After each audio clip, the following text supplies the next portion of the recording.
আমরা এখানে কেন দাঁড়িয়ে আছি? ওই যে আমার বন্ধু পল্টু, ও দৃঢ় বিশ্বাস স্কুল থেকে ফেরার পথে মেয়েরা ওকে দেয়, তাই রোজ এখানে দাঁড়িয়ে থাকে। সেরকম লাভ কিছু হয়নি, তবে মেয়েদের হাতে চর খেয়েছে। এবার মনে হচ্ছে আমাকেও খাওয়াবে। কি ব্যাপার বলতো ভাই, 4টে বেজে গেল, এখনো কোনো মামুনির দেখা নেই। রোজ যেভাবে এখানে দাঁড়িয়ে থাকিস, দেখ হয়তো অন্য রাস্তা দিয়ে ঘুরে ঘুরে যাচ্ছে। হ্যাঁ, আমি পাড়া শাহরুখ খান রে, মেয়েরা আমার ওপর মরে। শাহরুখ খান মরে? মরে না, মারে মারে তোকে।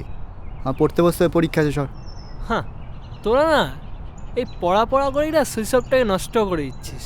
কোথায় বিকেলবেলা একটু খেলবি? তুই যে খেলার কথা বলছিস না, এই খেলার এখনো বয়স হয়নি, যখন হবে তখন খেলবো। আচ্ছা ভাই, আর 5 মিনিট দ্বারা একা দাঁড়াতে ভয় লাগে, বুঝিস তো। মহা গ্যাঁড়া কলে পড়েছি, কি করি বলুন তো? এরকম ইমোশনাল ব্ল্যাকমেল করলে না থেকে পারা যায়?